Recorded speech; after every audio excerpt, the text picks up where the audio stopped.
Halo teman-teman, selamat berjumpa kembali di channel ini, channel tempat kita belajar bersama dan berbagi ilmu. Di video kali ini kita akan membahas transformasi akar kuadrat sebagai solusi merubah distribusi data tidak normal menjadi distribusi normal. Seperti biasa, layar kita bagi dua, sebelah itu untuk pedomannya, sebelah lagi untuk tempat kita praktek. Jadi kalian tinggal baca pedomannya, langsung kita praktekkan. Untuk memudahkan pemahaman kita tentang transformasi akar kuadrat sebagai solusi merubah distribusi data tidak normal menjadi normal, maka pembahasan kita akan disertai dengan contoh atau langsung kita praktekkan. Di video ini kita akan melakukan transformasi akar kuadrat pada data jumlah pelanggan pada pedagang dengan responden sebanyak 25 orang. Hal yang harus kita persiapkan yang pertama adalah SPSS tentunya, yang kedua data. Data diusahakan dalam bentuk Excel untuk memudahkan kesananya. Yang harus dilakukan ada tiga. Yang pertama, pahami konsep transformasi akar kuadrat. Yang kedua, lakukan prosedur SPSS-nya. Dan yang ketiga, interpretasi. Mari kita mulai. Konsep dasar transformasi akar kuadrat. Transformasi akar kuadrat merupakan salah satu metode transformasi data yang digunakan untuk mengurangi tingkat kemencengan atau skewness pada distribusi data sehingga distribusi menjadi lebih mendekati normal. Transformasi akar kuadrat umumnya diterapkan pada data yang memiliki skewness positif atau menceng ke kanan dengan tingkat kemencengan ringan hingga sedang. Transformasi akar kuadrat memiliki beberapa kelebihan, yaitu mudah diterapkan, tidak mengubah urutan data, serta cukup efektif untuk mengatasi penyimpangan normalitas yang tidak terlalu berat. Oleh karena itu, transformasi ini sering digunakan sebelum melakukan analisis statistik parametrik, seperti uji T, ANOVA, korelasi Pearson, atau regresi.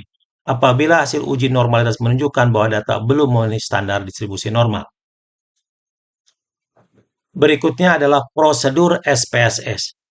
Ada tiga hal yang dilakukan, tahapan dilakukan dalam prosedur. Yang pertama, lakukan uji normalitas data untuk memastikan bahwa data tidak berdistribusi normal. Jadi, ini data pelanggan kita uji normalitasnya untuk memastikan bahwa data tidak berdistribusi normal.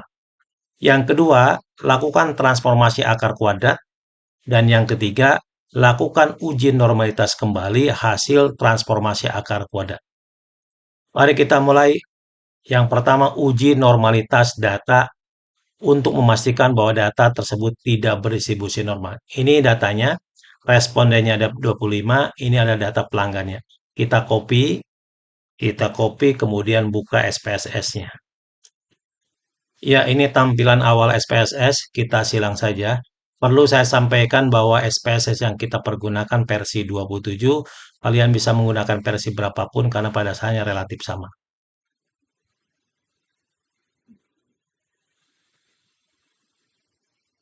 Oke, data yang dari Excel kita kopikan di sini. Ya, ini sudah terkopikan. Kemudian kita ganti nama variabelnya, kita klik variable view gitu ya. Ini kita ganti X gitu ya. Ganti X, kemudian di kolom label kita isi adalah pelanggan. Oke ya. Persis seperti contoh ini kita melakukan transformasi akar kuadrat pada jumlah pelanggan. Jadi ini labelnya pelanggan. Kemudian skala pengukurannya, itu ya skala pengukurannya.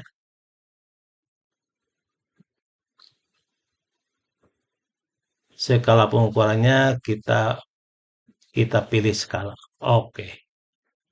Setelah kita ganti nama variabel, kemudian kita lakukan uji normalitas data. Ini persis dengan prosedur ini. Jadi kalian tinggal baca pedomannya aja langsung praktekkan. Di sini pakai menu analyze, klik analyze, kemudian descriptive statistik, kemudian explore. Muncul kotak dialog, variabel nih, variabel X atau pelanggan ini kita pindahkan ke kotak dependent list.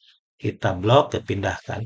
Kemudian langsung klik plots, kemudian klik normality plot with test, kemudian continue, kemudian oke.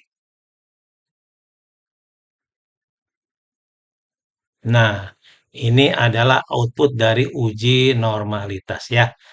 Oke, tolong perhatikan. Ya, tolong perhatikan. Ini adalah outputnya. Ini outputnya test of normality. Tapi sebelumnya disebutkan bahwa transformasi akar kuadrat umumnya diterapkan pada data yang memiliki squeness positif, menceng ke kanan dengan tingkat kemencengan ringan. Nah, ini lihat squeness-nya. Squeness-nya positif yaitu 1,357.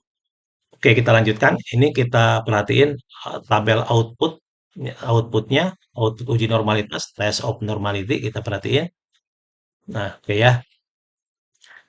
Coba perhatiin di sini diinterpretasi di lembar pedomannya. Berdasarkan hasil uji normalitas diperoleh nilai signifikansi Kolmogorov-Smirnov sebesar 0,079 ini, sedangkan dan Shapiro-Wills sebesar 0,004. Karena jumlah sampel sebanyak 25 di bawah 50, maka keputusan normalitas didasarkan pada uji Shapiro-Wills.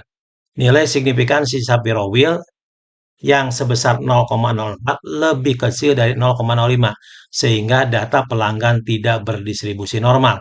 Jadi, karena nilai signifikansinya itu di bawah 0,05, maka data tidak berdistribusi normal, sehingga asumsi normalitas itu belum terpenuhi. Kemudian tahap kedua dari prosedur SPSS adalah lakukan transformasi akar kuadrat. Oke, kita lihat sini pedomannya, pilih transform gitu ya, transform, compute variable, kemudian nah ini udah muncul kotak dialognya, sudah muncul kotak dialog gitu ya. Isi target variable, kotak target variable dengan namanya X, SQRT. Oke. Kemudian di numeric expression, ini seperti ini ya.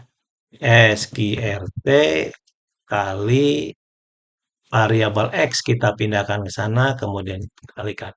Berikutnya adalah oke ya. Oke, sudah muncul variabel baru ini, variabel namanya X SQRT ya. Ini. Setelah ini selesai, berarti tahapan kedua sudah selesai. Langkah kedua selesai, kemudian masuk ke langkah ketiga. Lakukan uji normalitas kembali terhadap hasil transformasi akar kuadrat. Caranya sama dengan tahap awal, yaitu klik Analyze, kemudian Descriptive Statistik, kemudian Explore. Muncul kotak dialog, ya.